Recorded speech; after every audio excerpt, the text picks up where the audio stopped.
região de Roma. Na figura seguinte, a garras de gatos, era outro instrumento que tinha uma haste de metal, tipo um rastelo, né? Onde a pessoa era pendurada com os braços extensos e ele então era fincado no seu corpo e puxado para baixo, arranhando todo o seu corpo de forma bem violenta, como se fosse uma pata de um gato. Pastor, nós temos aqui uma pergunta interessante, do Lemi Guarda. Por que os colégios não dão mais estudos sobre a Inquisição? Sou de Veranópolis, Rio Grande do Sul, cidade onde a maioria é católica, e a maioria não tem conhecimento sobre a Inquisição, ou o povo esqueceu. Alguns anos passados não era comentado abertamente, mas dá uma pincelada em alguns livros da história, né? De maneira muito pálida. Muito suave, sutil, né? Só fala Inquisição, mas não mostra os instrumentos. Justamente, não mostra esses aparelhos de maltratar a humanidade. Não mostra. Isso só mesmo com uma grande fonte de pesquisa, né? Que você vai alcançar a esses conhecimentos. E um dos motivos, irmãos, é porque quem domina a educação de forma indireta, né? É a própria companhia de Jesus, né? Os jesuítas, de forma indireta, eles atuam, né? E não permitem, claro, que isso venha à tona nos dias de hoje. Mas está nos livros. Se você for em qualquer fonte de um bom livro aí sobre a Inquisição, você vai encontrar todos os instrumentos, são centenas. Na própria internet, né, pastor? Na internet, digita numa lá, biblioteca, se você for, você vai encontrar isso aí. Isso aqui não é invenção de ninguém. Da nossa parte. E a Cícera pergunta também, há registro da quantidade de pessoas que negaram a fé em média uma posição? Nós falamos lá no início 50 milhões, 50 milhões, mas o irmão Paulo aqui, ele falou que você está assim, com estimativa muito baixa, que ele já viu para mais de 100 milhões, entendeu? Na verdade, cresce que tem mais de 100 milhões, mas eu dei um dado de um livro chamado Profecias de Daniel, do teólogo e historiador Ian Smith, né?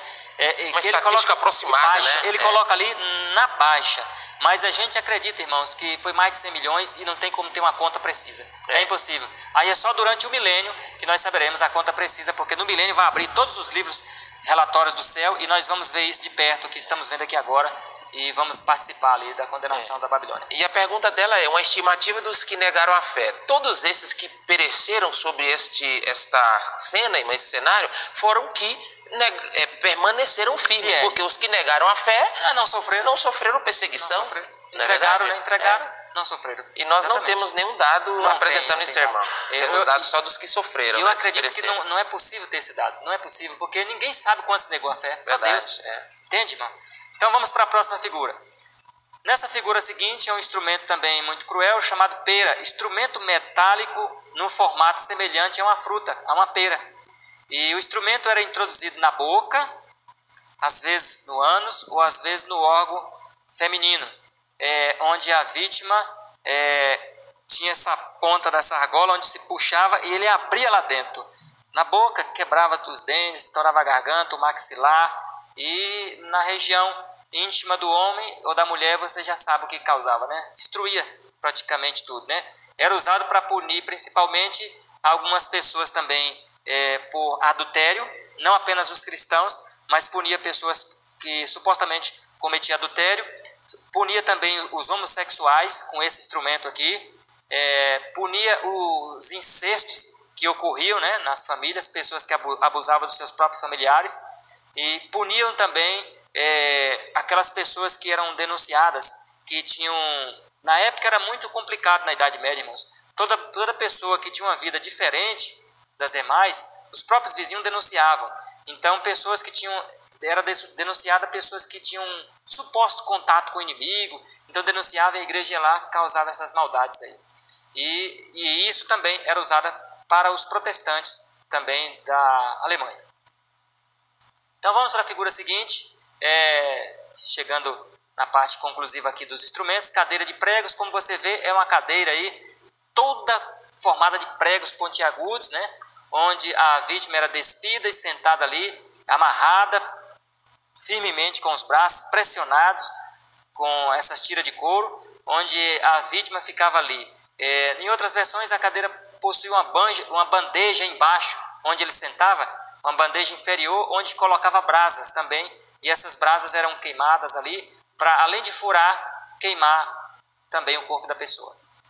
Na outra figura, o nome desse instrumento já diz tudo, cadeira das bruxas. Você percebe aí a posição que a pessoa era colocada com os pés e ficava para baixo, pendurado ali. Era uma espécie de cadeira a qual a pessoa era presa de costas no assento e as pernas voltadas para cima, no encosto ali.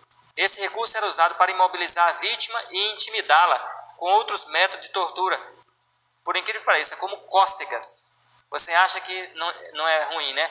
Mas você imagina a pessoa, quando ela ri e não consegue mais, a pessoa passa mal de tanto rir. Começa a doer tudo, dói a barriga, dói as cordas vocais, dói tudo, no limite do riso. Então era uma tortura desse tipo. A pessoa ficava pendurada horas ali pelos tornozelos e doía muito. Agora, o nome dela era cadeira da bruxa, né? Agora você sabia que quem ia para essa cadeira, sabe quem é que ia? Era todas as pessoas que tratavam com medicina natural. Era considerado um bruxo ou uma bruxa. Então você imagina, se você fizesse um simples chá na Idade Média e dissesse para a pessoa que estava com a dor de barriga, com a tosse, com a bronquite, com a febre, que você tinha um chá ali e os outros vizinhos seus ficassem sabendo que você gostava muito de chá, eles te denunciavam para a igreja de que você era uma bruxa ou um bruxo, porque você mexia com chá. Já pensou? Que absurdo. Então você não podia ter o direito nem de tomar um chá para medicinal. Se fizesse, tinha que ser muito escondido, muito bem guardado, porque você era tido como um bruxo. E aí você ia para essa situação tão difícil. Na figura seguinte, nós temos aí o cavalete. O cavalete, a vítima era posicionada, deitado, de modo que suas costas ficassem apoiadas sobre um fio cortante e os braços amarrados para cima e os pés para baixo. E 2 carrascos jesuítas rodavam, né, ali a espécie de rodona, para que os membros do corpo fossem deslocados, braços e pernas. Aí a pessoa não conseguia mais ficar em pé, não conseguia mais movimentar o braço, porque deslocava os braços e as pernas, isso quando a pessoa não morria. Na outra figura temos aí o esmaga-cabeça, que é uma figura que já diz aí, né, onde a pessoa era colocada a sua cabeça nessa espécie de capacete, com o queixo fixo no ferro, e então, na medida que girava, perguntava-se para ele: você renuncia à sua fé, à sua crença, você aceita o Papa como vigário de Deus? E a pessoa dizia não, eles iam apertando, até que chegava um momento que esse maxilar que liga aqui na parte superior, o mandíbula, né? Mandíbula que liga ao maxilar, estourava isso aqui, quebrava. E a pessoa não tinha mais condições de mastigar. Esse movimento aqui, ó, não se fazia mais porque quebrava a união. Então era coisa terrível, né? Isso quando não estourava a própria cabeça. A próxima figura temos 2 instrumentos comuns aí que era usado. Um está de um lado, você pode ver, que é a mesa de evisceração. O nome já diz, evisceração. Era uma mesa que o condenado ali, o herege, cortava-se a sua barriga a sangue frio e amarrava-se uma linha metálica aos seus intestinos, às suas vísceras, e ia puxando vivo o intestino da pessoa. O outro chama-se quebrador de joelhos. A vítima era colocada dentro disso aí e ia apertando até que quebrava os joelhos da vítima, e especialmente era aplicado aos evangelistas, esse aqui, quebrador de joelho, para que os evangelistas nunca mais evangelizassem ninguém, andassem arrastando na rua para o resto da vida e não tivessem uma vida normal e nem comum. Temos aí outra figura. Na figura seguinte, temos outro instrumento chamado pêndulo. O pêndulo era um dos mecanismos mais simples e comuns da Idade Média. Isso aqui era comum, era usado diariamente. A vítima com os braços amarrados para trás e pendurado para cima, tinha seus pulsos, né, fixados, amarrados no alto, por uma corda, lá até o centro. A corda puxava o elemento, ele ficava pendurado alguns momentos, e depois de uma entrevista com o herege, suposto herege, e ele não negava a sua fé, então essa roldana que vocês veem aí era solta instantaneamente. Aí a pessoa vinha descendo com toda a força, o seu próprio peso do seu corpo, e antes dele cair no chão, eles travavam a roldana com a corda, então a pessoa era freada com o próprio peso do corpo. E aí você imagina, com os braços amarrados para trás, você descendo com o peso do seu corpo, antes de você cair no chão, a corda era travada, era um solavanco intenso, uma dor tremenda, insuportável. Aí vocês imaginem, irmãos, por que tanta crueldade, né? Por que tanta maldade? Por que tanta impiedade para com pessoas que não tinham cometido nada, e em sua grande maioria das vezes? Por que isso? Porque eram mentes más, mentes usadas pelo inimigo, mentes cruéis, mentes realmente que não tinham dó nem piedade de ninguém, nem de sexo, idade e nem de nada. Então, para você ter uma ideia de que realmente o texto de Daniel 7:21 fez guerra contra os santos e magoou os santos do Altíssimo, ele se cumpriu em toda essa época aí, da época da Inquisição e da perseguição contra o povo de Deus. Na próxima figura temos aí o pêndulo. Esse pêndulo, a pessoa ficava amarrado, parecido com o outro, né? Porém com uma mão só, no alto, pendurado. E essa pessoa ficava pendurado horas e horas. Você percebe na figura que nos pés dela amarrava-se também pesos. Então, além da pessoa ter o seu próprio peso do seu corpo pendurado, amarrado pelas suas mãos, tinha também um peso forçando para baixo aí. E você imagina, né? Pessoas, uma igreja que usou o nome de Deus a vida toda para fazer isso em nome de Deus, né? É absurdo, né? É um absurdo, mas é uma realidade que a profecia já dizia que ia ter. Por isso que Daniel assustou-se. E por isso que João, no Apocalipse, capítulo 17, também se assustou. Onde viu uma igreja que usaria o nome de Deus para massacrar o povo de Deus.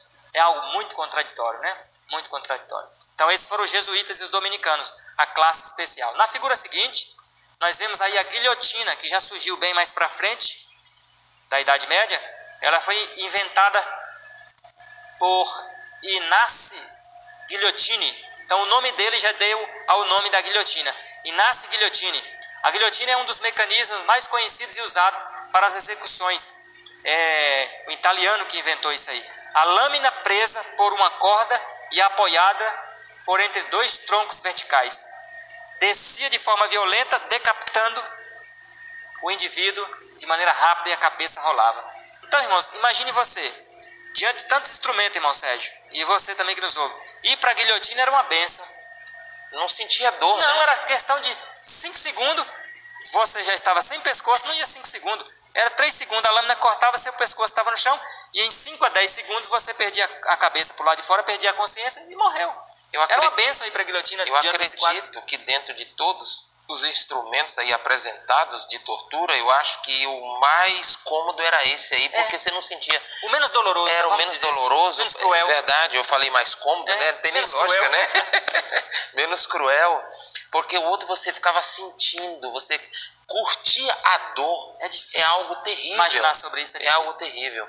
E nós temos aqui, pastor, o comentário de muitas pessoas, mas que tanta crueldade, que tanta barbárie, e tudo isso era apresentado que eles estavam fazendo em nome de Deus. Em nome de Deus. Já terrível. Pensou? Sacrificando para Deus essas pessoas. Terrível. É absurdo, né? Terrível mesmo. E muitas pessoas que apresentam aqui, nossa, misericórdia, que situação. E nós vemos assim, tudo isso aí eles apresentavam em nome de Deus. E nós estamos chegando, querido amigo ouvinte, momentos que nós vamos atravessar situações como essas e um pouquinho mais profundas. Que estejamos preparados, alicerçando a nossa fé e tendo convicção de que Deus capacitará a cada filho seu a suportar essas tremendas, essas horrendas provações. Não é isso, pastor? Exatamente, vai sim, certeza. Jesus, o Filho de Deus, sofreu coisas tão horríveis quanto essas, né? Se a gente fosse falar do sofrimento de Jesus, é coisa fora do comum também. Agora eu pergunto para você, quem estava por trás de tudo isso? Era Deus? Nunca Deus esteve por trás de tudo isso.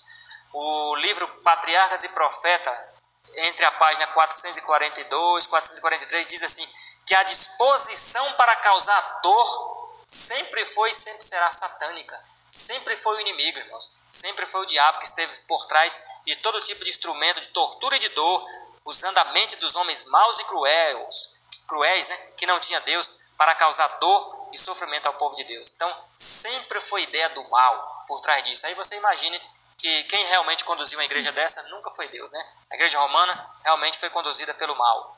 Temos esse outro instrumento de tortura que era chamado serrote, muito usado na Espanha. Muito cruel esse instrumento também, como você vê aí, usado para punir, além dos protestantes, também os homossexuais, eles também sofriam por esse instrumento aí. É o serrote, né? Era uma das formas mais cruéis de execuções, por incrível que pareça. Era talvez a pior de todas. Os executores amarravam a pessoa de cabeça para baixo, como você vê aí, e começava a serrar do meio do corpo dele. E era tão incrível, irmãos, que partia o condenado literalmente no meio, chegava até embaixo a serra. É terrível, mas aí a pessoa já tinha morrido, é claro, né? Nessa situação aqui, segundo a descrição da história, nos diz que, devido à posição que ele ficava de cabeça para baixo, havia mais saturação de sangue e de oxigênio na cabeça, porque a pessoa ficou de ponta cabeça, o sangue desce em maior quantidade para a cabeça, e o oxigênio também. Então, quanto mais sangue no cérebro e mais oxigênio, mais consciente a pessoa fica por mais tempo. Então, a pessoa sofria mais, por um tempo mais prolongado, devido à quantidade de sangue e oxigênio no corpo. E em algumas situações, as próximas vítimas ficavam embaixo daquele que estavam mortos, sofrendo, para que as próximas vítimas sofressem o pânico e o terror psicológico. Tudo para abandonar aquilo que criam. Vamos na figura seguinte. Não vamos nem nos demorar em cada figura, né, para a gente não sentir tanta a aflição da dor dessas pessoas. Essa morte, na figura seguinte, era chamada empalamento. E eu fico pensando, irmãos, onde chegava a crueldade dos jesuítas e dos dominicanos, porque a mentalidade desses homens era tão terrível que enfrentava cada instrumento pior do que o outro. Você pensa que já chegou o fim, aquele instrumento ali já era o pior de todos. Não, o inimigo parece que inventava um mais difícil, um mais cruel pela frente. E esse empalamento, como vocês veem na figura, as pessoas eram empaladas vivas e ficavam lá penduradas, aqueles que eram empalados, quando não eram, como você vê na figura da direita, né, que tem o número 34, ou na figura da esquerda aí, que você vê. Eram formas horríveis de empalamento. E essas maneiras aí, a vítima sofria muito, era estraçalhada na força, né, dependendo assim, realmente, de um alívio do sofrimento, mas essas pessoas não eram aliviadas, porque os seus inquisitores, seus inimigos, né, eles não perdoavam. Muitos eram levados como se fossem animais, não existia nenhuma sensibilidade dos inquisitores. Até fazer isso com um animal é crueldade. Fazer isso com um animal é um espírito diabólico. Até pegar um animal, um gato, um cachorro, um sapo, e fazer uma crueldade dessa aqui é sobre-humana. Imagina o ser humano, né? O comentário que o Antônio Lopes